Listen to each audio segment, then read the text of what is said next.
के स्टूडेंट्स, कक्षा 10 विषय अनिवार्य हिंदी अपठित बोध और अपना पार्ट है वो आज 20 आपके सामने लेकर के आया हूँ। प्रिय विद्यार्थियों, अपठित बोध आपकी माध्यमिक शिक्षा बोर्ड की जो एग्जाम्स है उसमें 4+4 8 अंक का आता है। विद्यार्थियों थोड़ा ध्यान से समझेंगे आप कि बोर्ड परीक्षा में 8 अंक, अरे 8 अंक बहुत कुछ मायना रखता है।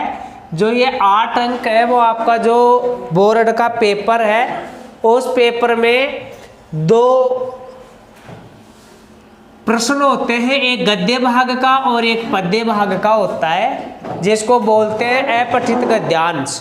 अपठित गद्यांश से तात्पर्य यह है कि आपका पूर्व में पढ़ा हुआ गद्यांश पद्यांश नहीं होता है।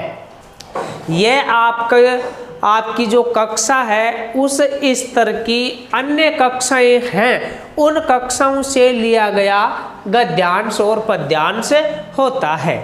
केवल अंतर इतना है कि आपकी पाठ्य पुस्तक का ये गद्यांश और पद्यांश न हो करके अन्य कक्षाओं की पुस्तक है, उनमें से ये गद्यांश और पद्यांश आपकी बोर्ड परीक्षा में आता है। इस कारण आपके लिए यह बिना पढ़ा हुआ माना जाता है। अपठित का क्या अर्थ होता है? अपठित का अर्थ होता है बिना पढ़ा हुआ। ठीक है विद्यार्थियों, अपठित का अर्थ होता है बिना पढ़ा हुआ, कि आपने ऐसा गद्यांश और पद्यांश है वो पूर्व में नहीं पढ़ा है। तो आपको घबराने की कोई ज़रूरत नहीं है कि न पढ़ा हुआ है तो कोई दिक्कत नहीं होनी चाहिए। अब आप इसमें से जो प्रश्न आते हैं उन प्रश्नों को आप किस प्रकार से हल करें और किस प्रकार से उनका उत्तर देना चाहिए, ताकि आपको है वो पूरे गद्य भाग में 4 में से 4 अंक मिले, पद्य भाग में से 4 में से 4 अंक मिले। और इनसे संबंधित 1, 2, 3 प्रश्न होते हैं। एक प्रश्न होता है वस्तुनिष्ठ प्रकार का, है ना। एक प्रश्न कैसा होता है? वस्तुनिष्ठ प्रश्न। वस्तुनिष्ठ से मतलब है कि जिसका एक शब्द में उत्तर दिया जाता है, वह वस्तुनिष्ठ प्रश्न होता है। तो इसमें गद्यांश पद्यांश का क्या पूछा जाता है? शीर्षक पूछा जाता है। तो वेरी गुड प्रश्न होता है। और दूसरा प्रश्न होता है वो अति लघुत्रात्मक। अति लघुत्रात्मक मतलब वस्तुनिष्ठ से थोड़ा क्या होता है? बड़ा प्रश्न होता है। और एक प्रश्न होता है वो लघुत्रात्मक होता है, इससे बड़ा होता है। अब विद्यार्थियों, आपकी थोड़ी सी नासमझी और नादानी के कारण है वो आप इस प्रकार का जो बोर्ड परीक्षा में पहला और दूसरा प्रश्न आता है, जब आप पेपर को देखते हैं तो पेपर में पहला प्रश्न और दूसरा प्रश्न है वो अपठित गद्यांश और अपठित पद्यांश का आता है। और पेपर को देखते ही आप घबरा जाते हैं। क्यों घबरा जाते हैं? क्योंकि इस प्रकार का सिलेबस आपको पता नहीं होता है। केवल आप जब बोर्ड परीक्षा की तैयारी करते हैं तो पाठ्यक्रम के अकॉर्डिंग नहीं करते हैं, जिसके कारण क्या होता है कि पेपर को देखते ही कि ऐसा तो हमने 10वीं की कक्षा में कभी पढ़ा ही नहीं, कभी पढ़ाया ही नहीं गया। और अधिकांश तक कुछ जो टीचर्स हैं वो भी केवल पाठ्यक्रम बता करके या कि भाई अपठित गद्यांश काव्यांश है, इनको आप देख लेना है, इस प्रकार का कह करके छोड़ देते हैं। लेकिन आपको ऐसा नहीं करना है। यदि आपको परसेंटेज अच्छी बनानी है और आपका जो पेपर है उसमें से पूरे मार्क्स लाने हैं, तो आपको पाठ्यक्रम के हर बिंदु के ऊपर ध्यान रखना है। तो मैं बात यह कर रहा था कि माध्यमिक शिक्षा बोर्ड का जो प्रश्न पत्र होता है उसमें पहला और दूसरा प्रश्न देखते ही विद्यार्थी हैं वो थोड़ा डिस्टर्ब हो जाते हैं कि भाई ये है भी 4 अंक का और अपने सामने तो ये चुनौती हो गई कि इनको हल कैसे करेंगे। फिर अगले प्रश्न को देखते हैं, वो भी 4 अंक का और उसके सामने भी चुनौती ये हो जाती है तो ऐसा तो हमने कभी पढ़ा ही नहीं। तो हम इनके बारे में आज है वो विस्तार से जानेंगे कि अपठित गद्यांश और काव्यांश आए तो हम उनको किस प्रकार से हल करेंगे ताकि हमारे को ये पूरे नंबर 4 मिल जाए। तो इनका तरीका है वो अपन बताएंगे, ठीक है।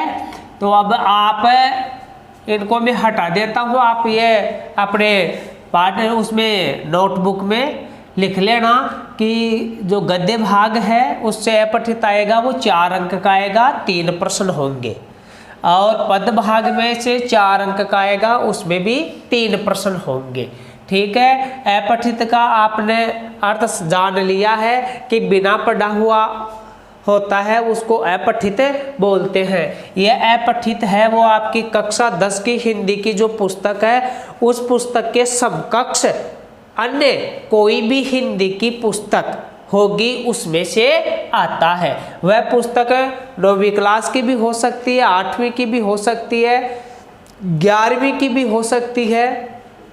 11वीं की अनिवार्य पुस्तक के अलावा जो ऐच्छिक विषय के रूप में हिंदी साहित्य लेते हैं उनमें से भी हो सकता है, 12वीं की पुस्तक में से भी हो सकता है, या आज से पूर्व की जो 9वीं 10वीं 8वीं 11वीं 12वीं की जो हिंदी की पुस्तकें चलती थी उनमें से भी हो सकता है। तो कहीं से भी आ सकता है। अब हम अपठित जो गद्यांश आता है उसको कैसे हल करेंगे, तो आप थोड़ा सा लिखेंगे, लिखो अपठित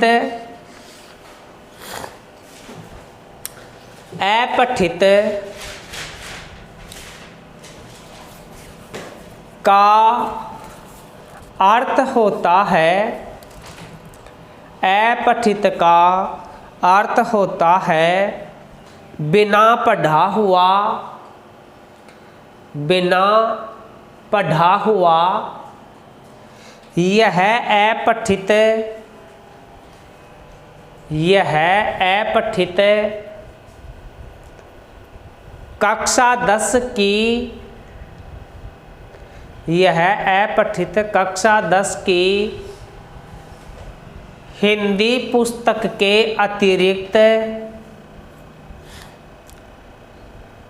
कक्षा 10 की हिंदी पुस्तक के अतिरिक्त अन्य कक्षाओं की, अन्य कक्षाओं की हिंदी में से, हिंदी में से अपठित बोध, अपठित बोध आता है। अब आप थोड़ा समझेंगे, भाषा ज्ञान के लिए पाठ्यक्रम में कुछ पुस्तकें निर्धारित होती है। अपनी जो हिंदी भाषा है, हिंदी भाषा का ज्ञान करवाने के लिए है वो कुछ पुस्तकें निर्धारित होती है कि विद्यार्थी को है हिंदी भाषा का अधिक से अधिक ज्ञान हो। इन पुस्तकों को पाठ्य पुस्तक कहा जाता है। जो हिंदी भाषा का ज्ञान कराने के लिए जो निर्धारित पुस्तकें हैं ना, जितनी भी वो भाषा का ज्ञान करवाने के काम में आती है। इन पाठ्य पुस्तकों का विद्यार्थी अध्ययन करते हैं। परीक्षा में पाठ्यक्रम के अनुसार पाठ्य पुस्तकों से प्रश्न पूछे जाते हैं। जैसा पाठ्यक्रम निर्धारित किया जाता है, आपने अपनी कक्षा 10 की जो हिंदी है उसमें देखा होगा, पुस्तक का जो पहला पृष्ठ है उसके ऊपर देखना कि अपठित बोध कितने अंक का है, गद्य भाग कितने अंक का है, पद्य भाग कितने अंक का है, 12वीं की 10वीं की जो व्याकरण है वो कितने नंबर की है। फिर उसके भी पार्ट किए हुए हैं, व्याकरण है तो व्याकरण के भी पार्ट कर रखे हैं कि आपकी क्रिया है, विशेषण है, समास है, वाच्य है, लोकोक्ति है, मुहावरे हैं, पत्र लेखन है, निबंध है ना। इस प्रकार से आपकी व्याकरण को भी बहुत भागों में बांट रखा है। तो स्टूडेंट्स है ना वो प्रत्येक पॉइंट का है ना पाठ्यक्रम आपका जो है कि उस पाठ्यक्रम में जो स्टूडेंट है वो निर्धारित जो पाठ्यक्रम है ना, निर्धारित जो पाठ्यक्रम है उस पाठ्यक्रम का प्रत्येक बिंदु, चाहे वो 1 अंक का हो, चाहे 2 अंक का हो, और चाहे अधिकतम जैसे निबंध आपके है वो 8 अंक का है, प्रार्थना पत्र है वो 4 अंक की। ठीक है, तो ये न सोचे विद्यार्थी क्या कि भाई 1 नंबर वाले में ज़्यादा झंझट करने की ज़रूरत नहीं है। जैसे उदाहरण के लिए लोकोक्तियाँ हैं वो 1 नंबर की आती है, एक ही लोकोक्ति आती है बोर्ड परीक्षा में और 1 नंबर की आती है। और उसका जो सिलेबस देखते हैं तो उसमें लगभग 150-200 लोकोक्तियाँ हैं।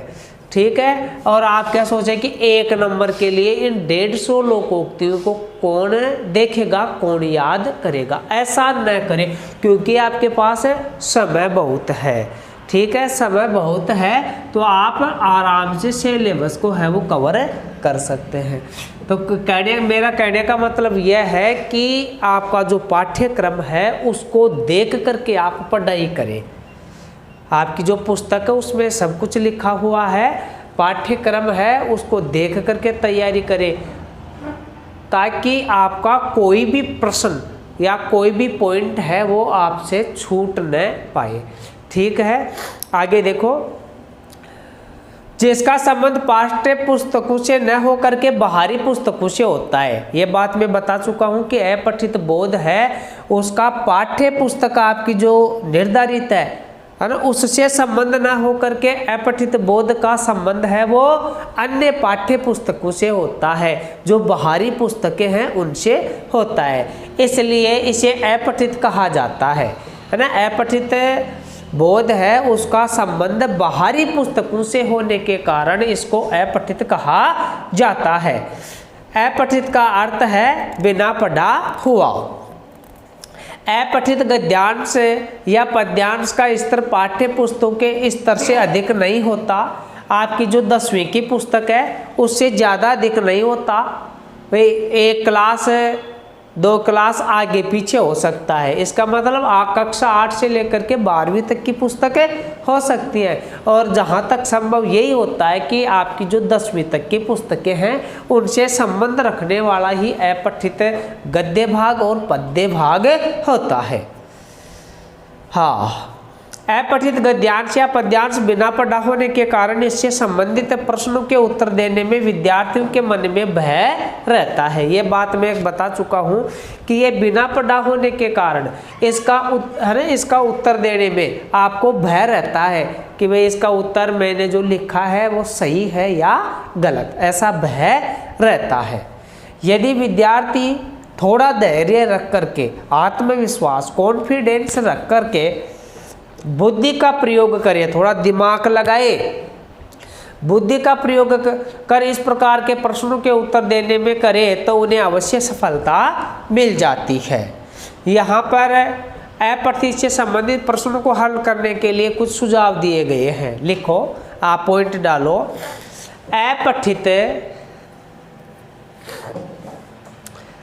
अपठित को हल करने से संबंधित सुझाव, है ना, सुझाव। अपठित को हल करने से संबंधित सुझाव। देखो, कोई भी हम कार्य करते हैं तो उससे पूर्व में, कोई भी कार्य करते हैं तो उस कार्य को प्रारंभ करने से पूर्व है वो नियम, शर्तें है ना आदि देखने पड़ते हैं। तो आप अपठित गद्य और पद्य अवतरण को हल करेंगे तो आप निम्नलिखित बातों का ध्यान रखेंगे या आपको गाइड किया जाता है, आपको एडवाइस दी जाती है कि आप इन बातों का ध्यान रखें, तो आपका अपठित गद्य और अपठित पद्य भाग है वो बिल्कुल भी गलत नहीं होगा। तो लिखो नंबर 1 बात, क्या सुझाव है? अपठित के प्रश्नों को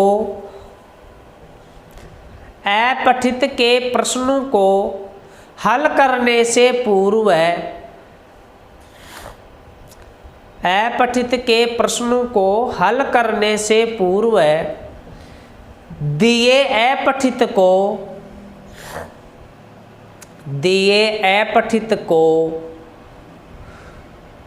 2-3 बार ध्यानपूर्वक पढ़ लेना चाहिए। 2-3 बार ध्यानपूर्वक पढ़ लेना चाहिए। इस पॉइंट को एक बार अपन क्लियर करेंगे। अपठित चाहे जैसे मान लो यही है अपठित दिया हुआ, और इस अपठित को देखो एक बार पढ़ेंगे तो आपके बिल्कुल भी पल्ले नहीं पड़ेगा। एक बार पढ़ेंगे तो कुछ भी पल्ले नहीं पड़ेगा, दूसरी बार पढ़ेंगे तब आपके समझ में आएगा। तो अब आपको इस गद्यांश को कैसे पढ़ना चाहिए? आपको है वो ऐसे पढ़ना चाहिए कि जैसे किसी पुस्तक की कोई रुचिकर कहानी पढ़ रहे हैं, है ना। कहानी पढ़ते हैं ना तो आप बड़े चाव से पढ़ते हैं, एक शब्द की भी है ना त्रुटि नहीं करते हैं, है ना। उस समय तो कोई बीच में आपको डिस्टर्ब भी करता तो बड़ा गुस्सा आता है, ठीक है ना, क्योंकि कहानी में आपकी रुचि सबसे अधिक होती है। क्यों? क्योंकि कहानी में सबसे अधिक आनंद आता है। तो आप अपठित को पढ़ते समय कहानी की बहुत ही ध्यानपूर्वक पढ़ें, ठीक है। एक बार में समझ में नहीं आएगा, कम से कम 2 बार, और 2 बार इस गद्यांश को पढ़ने के बाद में भी अगर आपके समझ में नहीं आए तो तीसरी बार और पढ़ना चाहिए। अब विद्यार्थियों परीक्षा में आप क्या देखते हैं कि इस चीज़ को 3-3 बार पढ़ेंगे तो फिर पेपर कैसे हल कर पाएंगे? ऐसा नहीं है, है ना। पेपर बनाने वाला है ना वो प्रश्नों के अनुसार ही समय के अनुसार ही प्रश्न बनाता है, टाइम कम नहीं रखता है कभी भी। हाँ, तो 2 बार। अब एक बार पहली बार पढ़े तब तो पढ़ना चाहिए आपको बिल्कुल धीमी गति से पढ़ना चाहिए, समझ करके, ठीक है। दूसरी बार आप पढ़े तो उस समय है वो पहले वाली गति से थोड़ी सी गति बढ़ा करके पढ़े, और जो कठिन शब्द लगे वहाँ पर पेन से अंडरलाइन कर लेना चाहिए, ठीक है ना। जैसे मैं ये पढ़ रहा हूँ, है ना, ये शब्द मेरे को थोड़ा सा हार्ड लग रहा है, ऐसे शब्दों को क्या कर लेना चाहिए? अंडरलाइन कर लेना चाहिए, है ना।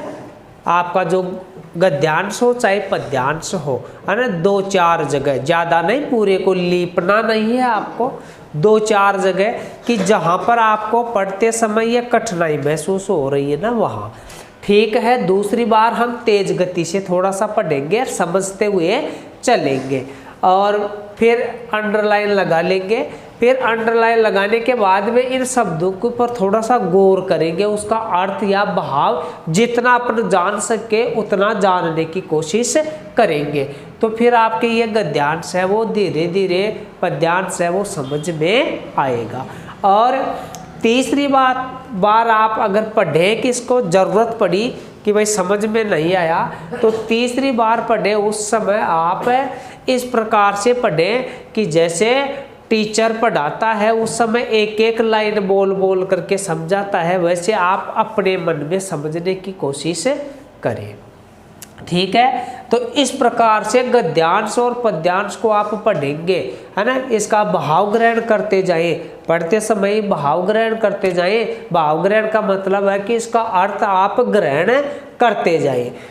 तो आपका ये गद्यांश और पद्यांश तैयार हो गया। अब इसके बाद में आपको क्या करना है, इसके बाद में आपको इसके जो प्रश्न दिए हुए होते हैं ना नीचे, उन सारे प्रश्नों को एक साथ पढ़ना चाहिए। बहुत सारे विद्यार्थी क्या गलती करते हैं कि पहला प्रश्न पढ़ लिया और पहला प्रश्न का उत्तर देना शुरू कर दिया। क्यों? क्योंकि पहला प्रश्न जो पढ़ा वो सरल था और उसका उत्तर मुझे आ रहा था, इसलिए मैंने हल करना शुरू कर दिया। ऐसा नहीं करना चाहिए। पहला प्रश्न पढ़ना चाहिए, समझना चाहिए, उसके बाद में दूसरा प्रश्न पढ़ो, उसके बाद में तीसरा प्रश्न, है ना। जो भी प्रश्न 3 या 4 प्रश्न आपके दिए हुए हैं उनको ध्यानपूर्वक पढ़ें और पढ़ने के बाद में उत्तर ज्ञात करें। पढ़ने के बाद में उत्तर ज्ञात करें, क्योंकि एक प्रश्न का उत्तर दूसरे प्रश्न में भी कभी कभी मिल जाता है और इन प्रश्नों का क्रम है वो एक दूसरे से रिलेटिव होता है, मतलब संबंध रखने वाला होता है। इसलिए तीनों प्रश्नों को आप पढ़ें, है ना, उत्तर देने से पूर्व। अब एक बात और बताऊं, कभी कभी क्या है कि ये गद्यांश पद्यांश समझ में नहीं आता है, तो आपके बिल्कुल भी ये समझ में नहीं आए तो प्रश्नों को देख लेना विद्यार्थियों। प्रश्नों को देखेंगे तो प्रश्न अपने आप ही बता देंगे कि ये गद्यांश किस बारे में है, क्योंकि प्रश्न ये कहेगा कि जैसे कि है इसमें भारत की किन किन विशेषताओं का वर्णन किया गया है। प्रश्न क्या कहता है कि इसमें भारत की किन किन विशेषताओं का वर्णन किया गया है। आप ये बात बोल रहा है ना प्रश्न, तो हमारे ध्यान में आएगा कि और इस गद्यांश में शायद ये भी लगता है कि भारत की विशेषताओं का वर्णन हो रहा है। दूसरा प्रश्न कहता है कि भाई इस गद्यांश में क्या संदेश दिया गया है। दूसरा प्रश्न क्या कहता है, इस गद्यांश में क्या संदेश दिया गया है। तो सीधी सी और संदेश यही तो दिया गया है कि भारत की विशेषताओं का वर्णन करने वाला बात हो रही है, तो संदेश भी यही दिया गया है कि इसमें भारत देश की जो विशेषताएं हैं, है ना, तो उनका वर्णन करते हुए कहता है कि हमको भारत की जो जितनी भी वस्तुएं हैं, चीज़ें हैं, प्रकृति है, उनको बचाए रखना है। अपने आप ही उससे उत्तर का पता चल जाए। तो मैं क्या कह रहा था कि इन प्रश्नों को आप ध्यानपूर्वक पढ़ेंगे। इन प्रश्नों को पढ़ने के बाद में फिर गद्यांश आपके समझ में आ जाए। यही बात गद्यांश के लिए लागू होती है और यही बात पद्यांश के। पद्यांश में थोड़ा सा अलग हटकर इतना ही है कि उसमें अर्थ ग्रहण करना पड़ता है। पद्यांश में क्या ग्रहण करना पड़ता है? अर्थ। तो उसका अर्थ आप है ना वो इस प्रकार से लगाएं कि जैसे आपके जो पद वाले पाठ पढ़ाते हैं, ये कविता है, ये दोहा है, ये साखी है, ये पद है, ठीक है, तो उनको पढ़ाते समय सर बताते हैं कि उनका अर्थ, ऐसे आपको पद भाग का अर्थ करना चाहिए और फिर इनको हल करना चाहिए। तो मैं आप ये 8 नंबर होते हैं ना, इन 8 नंबरों में बिल्कुल भी कटौती आपकी नहीं होगी अगर मेरा जो तरीका है उसके अनुसार। अब बात करेंगे सुझाव में नंबर 2 की, ठीक है। तो आप ध्यान रखेंगे कि गद्यांश पद्यांश को कितनी बार पढ़ेंगे? 2 या 3 बार। अब सुझाव नंबर 2 लिखो, प्रश्नों के उत्तर, प्रश्नों के उत्तर दिए गए अपठितांश, दिए गए अपठितांश, दिए गए अपठितांश के आधार पर देने चाहिए, परंतु भाषा उस अंश की नहीं होनी चाहिए, परंतु भाषा उस अंश की नहीं होनी चाहिए। भाषा अपनी हो, भाषा अपनी हो और विचार उस अंश के, और विचार उस अंश के।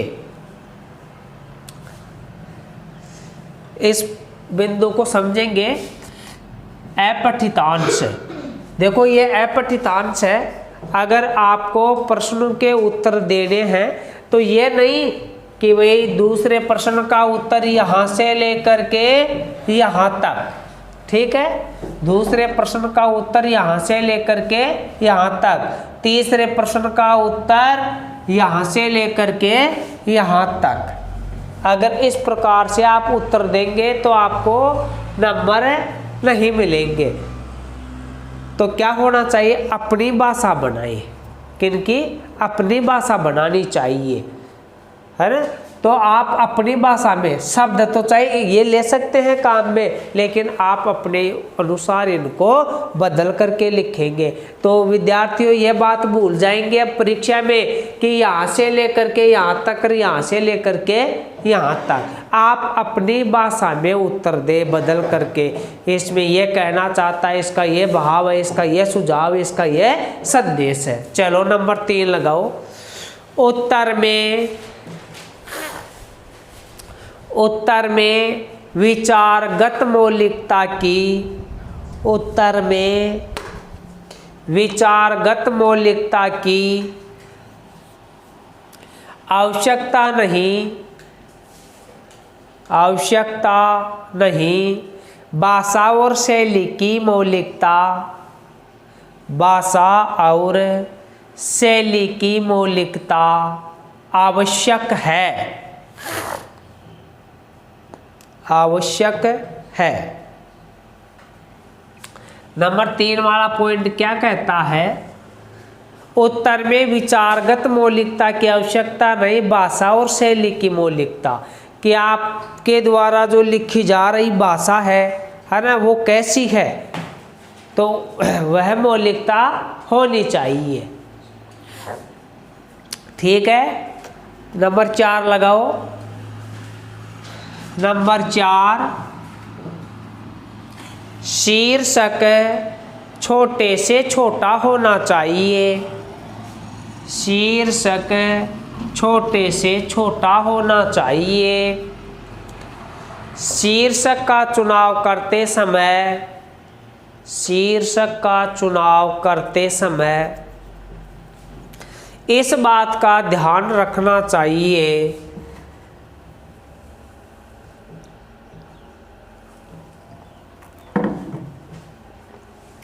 इस बात का ध्यान रखना चाहिए कि शीर्षक के शब्दों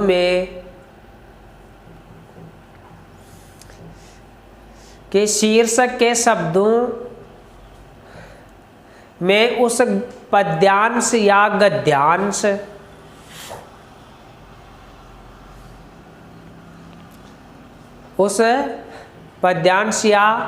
गद्यांश का पूरा आशय आ जाए, पूरा आशय आ जाए।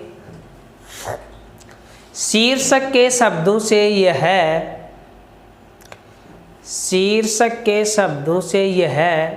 पता चल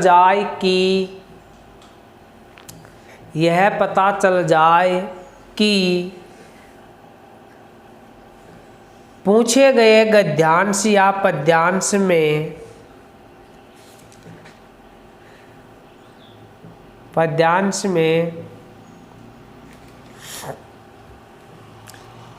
क्या लिया गया है।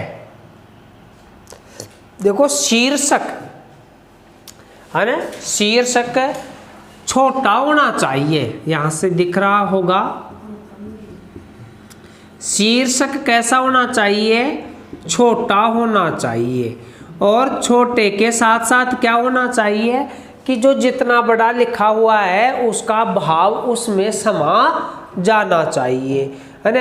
अरे भाई आपने कहानी पढ़ी है ना, कहानी पढ़ी है तो उस कहानी का कोई भी नाम जो रखते हैं उस नाम में सारी बात समाहित हो जाती है।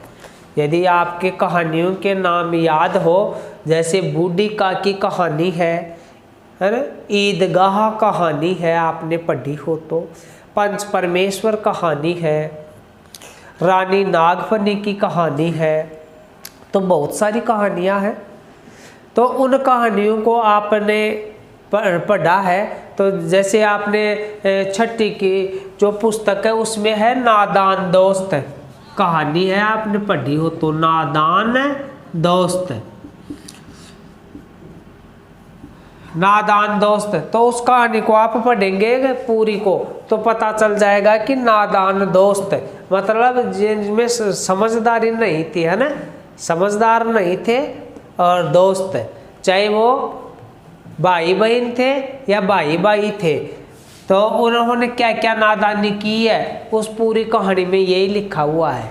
तो कहानी होती है, उसका नाम है वो शीर्षक के आधार पर रखा जाता है। आ रही ना बात समझ में। तो ऐसे ही गद्यांश और पद्यांश है, उसका शीर्षक कैसा होना चाहिए, छोटे से छोटा होना चाहिए। अब जैसे इसका देखो शीर्षक निकालेंगे अपन, इसका शीर्षक देखना, इस पॉइंट के आधार पर बता रहा हूं। देश प्रेम क्या है, देश प्रेम क्या है, प्रेम ही तो है। देश प्रेम कोई अलग चीज थोड़ी है, प्रेम को ही तो देश प्रेम बोलेंगे कि हम देश से जो प्रेम करते हैं वही तो क्या है, देश प्रेम। अरे मित्र से प्रेम करते हैं तो वो मित्र प्रेम होता है, माता पिता से प्रेम करते हैं तो वो वात्सल्य प्रेम होता है, ठीक है। तो हम देश से प्रेम करेंगे तो वो क्या है, देश प्रेम। तो प्रेम ही तो है। इस प्रेम का आलंबन क्या है, मतलब इस जो हम देश से प्रेम करते हैं उसका आलंबन क्या है, सहारा क्या है, सारा देश। अर्थात अब सारा देश हम कहते हैं कि ये सारा देश, सारा भारत देश, तो सारा भारत देश आप शब्द बोलते हैं तो मेरे हिसाब से तो आपके दिमाग में यही सूझती होगी आपको कि सारा देश को मतलब आप गिनते हैं कि भाई सारे तो छोटे बच्चे और बड़े बच्चे, जवान, बूढ़े हैं, लड़कियां, औरतें, ये सब है ना, इनको ही गिनते होंगे मेरे हिसाब से तो कि सारा देश में ये सब आ गए। विद्यार्थियों ये सब भी नहीं आए, बहुत छूट गए, है ना, बहुत छूट गए। अगर आप ये कहें कि सारे देश, सारा देश, है ना, हम कहें कि भारत में जितना भी है ना, हमारे सारे देश में जो कुछ है वो हमारा है, तो जो कुछ है वो हमारा है, तब आपके दिमाग में जाता है ना क्या कि ये हवाई अड्डा भी अपना है, ये रेलगाड़ियां हैं वो भी अपनी है, ये वन संपदा भी अपनी है, ये कल कारखाने भी अपने हैं, ठीक है, ये मंदिर मस्जिद गिरजाघर ये भी अपने हैं, तब जाता ना। और ऐसे कहें कि ये सारा देश, अरे सारे देश के, तो उसमें तो आपके केवल है ना, मैंने बताया ना कि भाई बच्चे, लड़के, लड़कियां, बूढ़े, है ना, यही आते होंगे। तो सारे देश में देखो कौन कौन है शामिल, मैं फिर भी तो बहुत कम के नाम लिखे हैं, वैसे सारे ही आ गए, पर समझ लेना। मनुष्य, तो मनुष्य शब्द आ गया, इसमें सारी चीज सब आ गई। मनुष्य में लड़का, लड़की, बच्चे, बूढ़े, है ना, बुढ़ियाँ सब आ गए ना मनुष्य में। पक्षी, अब पक्षी में सारे पक्षी आ गए, है ना, कबूतर है, चिड़िया है, मोर है, जितने भी पक्षियों की श्रेणी में सब के सब आ गए। पशु, पशु में जितने पशु हैं, जितने प्रकार के गाय, भैंस, भेड़, बकरी, ऊँट सब आ गए। नदी, जितनी भी नदियां हैं, है ना, वो सारी नदियां, नाले हैं, पर्वत, जितने भी भारत देश में पर्वत हैं वो, और भूमि। अब देखो इन सारी चीजों से जो प्रेम करता है, इन सारी चीजों से जो प्रेम करता है तो उसको क्या बोलेंगे, देश प्रेम बोलेंगे विद्यार्थी। ये नहीं कि भाई मनुष्य तो से तो प्रेम करता है और पक्षी को देखते ही शिकार करता है, देश प्रेम नहीं कहेंगे, ठीक है।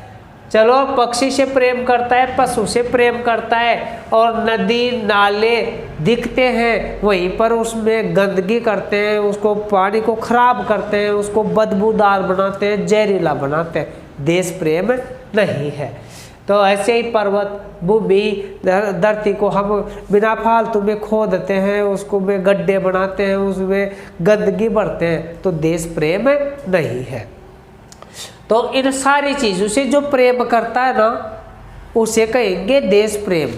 ठीक है ना। पेड़ काटने वाला है तो उसके मन में है वो देश प्रेम की भावना बिल्कुल भी नहीं है, वो तो अपने लालच में आकर के इनका काम कर रहा है। ठीक है। सूखा पेड़ काट रहा है या गीला पेड़ काट रहा है अपनी आवश्यकता के लिए, तब तो उसकी कोई गलती नहीं है, क्योंकि अपनी आवश्यकता उसके लिए तो काटे। और व्यापार की दृष्टि से काट रहा है, इसका मतलब उसमें देश प्रेम की भावना बिल्कुल भी नहीं है। आई बात समझ में। तो इन सारी चीज़ों से जो प्रेम करने वाला होता है ना, तब कहेंगे कि इसमें देश प्रेम की भावना है। फिर देखो ये प्रेम किस प्रकार का है, जो देश प्रेम है वो किस प्रकार का है। यह साहचर्यगत प्रेम है। साहचर्यगत का अर्थ है साथ साथ विचरण करने वाला।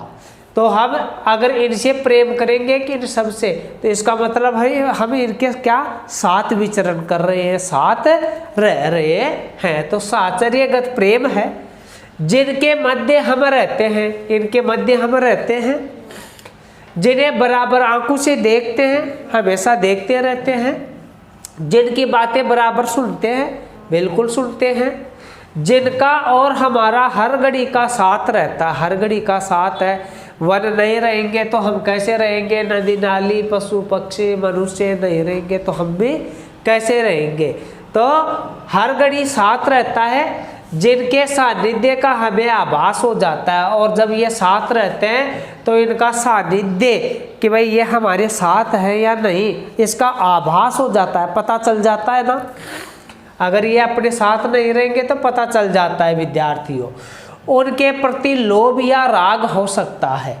इनके प्रति क्या हो सकता है, लोभ है ना, लालच, राग है ना, एक प्रकार का क्या होता है, प्रेम। देश प्रेम वास्तव में अंतःकरण का कोई भाव है। तो ये देश प्रेम है वो अंतःकरण का, अपने हृदय की भावना का एक क्या है, भाव है। तो यही हो सकता है, क्या, देश प्रेम ही हो सकता है। अब विद्यार्थियों इसका शीर्षक क्या होगा, प्रश्न है। गद्यांश का आपको हल नहीं करना, गद्यांश का शीर्षक लिखिए, शीर्षक लिखिए। अब मैंने आपको यह गद्यांश पढ़ाया है, समझाया है, तो इस पूरे गद्यांश का मतलब छोटे से छोटा ऐसा शब्द, ऐसे शब्द से पूर्ति करें कि इसका भाव आ जाए। ठीक है। तो इसका क्या शीर्षक होगा, देश प्रेम, क्योंकि हमने देश प्रेम के बारे में ही पढ़ा है। तो इसका शीर्षक क्या होगा, देश प्रेम। तो उत्तर कैसे देंगे इसका, गद्यांश का शीर्षक देश प्रेम है। क्या लिखेंगे, गद्यांश का शीर्षक देश प्रेम है, देश प्रेम है। ये बात समझ में आ गई। मैं चौथा जो पॉइंट था ना वो समझा रहा था, इसके लिए मैंने ये बात बताई है। और साथ में अपना गद्यांश भी क्या हो गया, क्लियर हो गया है। ठीक है।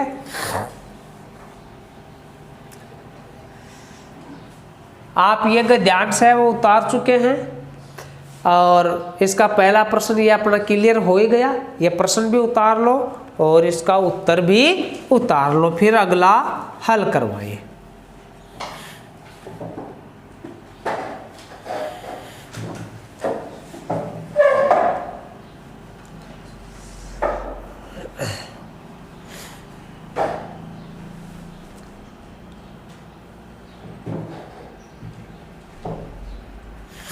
उतार लो।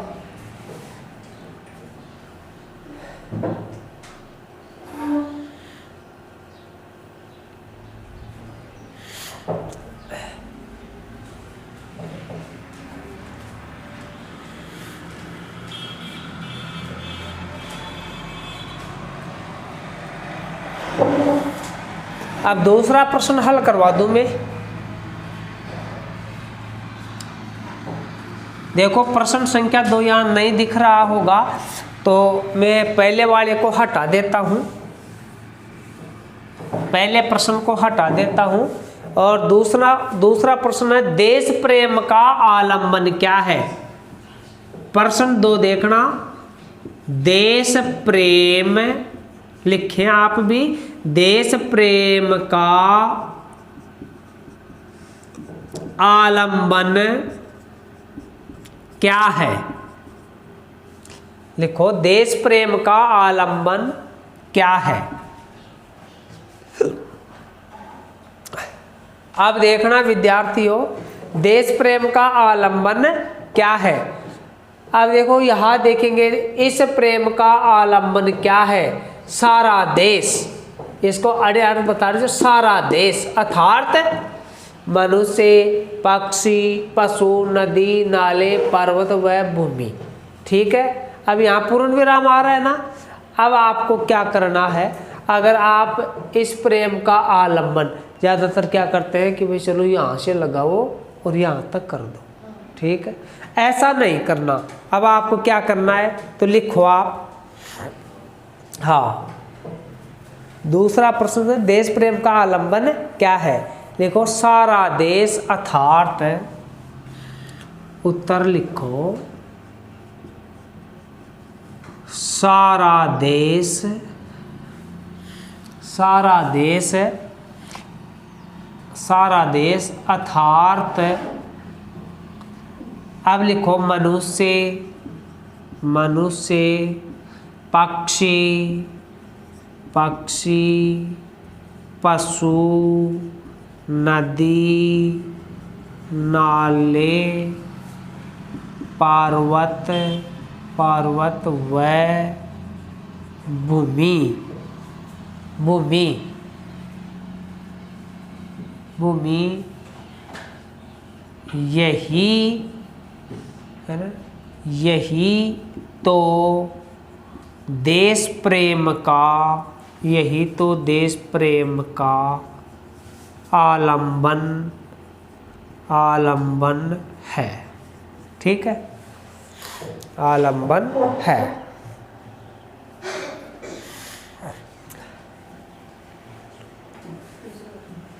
तीसरा प्रश्न लिखो, ये तो दूसरा हो गया। प्रश्न संख्या 3 लिखो, प्रश्न संख्या 3 लिखिए, लोभ या राग किसके प्रति, लोभ या राग किसके प्रति, किसके प्रति उत्पन्न, किसके प्रति उत्पन्न हो सकता, हो सकता है।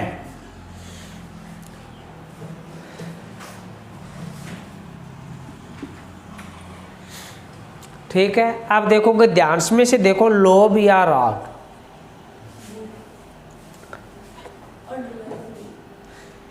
देखो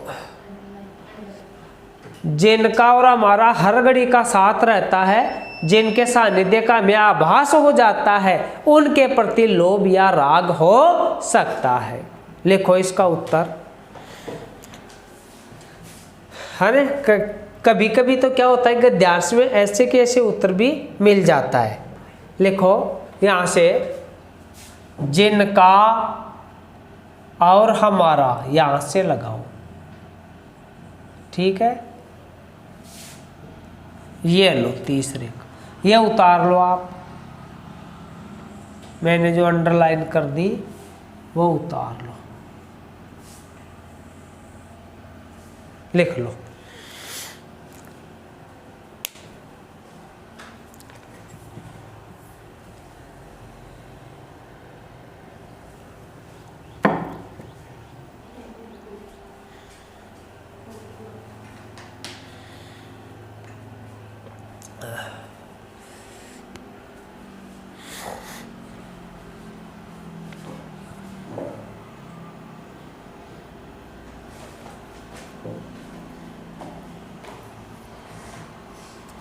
ठीक है, तीसरे का उत्तर क्लियर हो गया।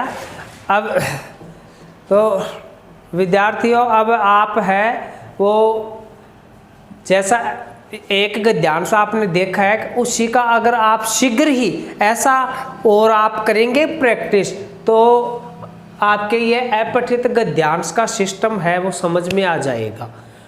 ठीक है, लिख करके और कॉपी में जमा करने पर कुछ नहीं होगा, आप इसकी पुनरावृत्ति करेंगे और आप इसको है ना अन्य को और समझेंगे तब। और बाकी इस संबंध में है वो एक और नेक्स्ट डे में नेक्स्ट कक्षा में और करवा देंगे। और अभी अपना पद बोध शेष रह गया है वो नेक्स्ट डे में। और तब तक के लिए थैंक्स यू, धन्यवाद।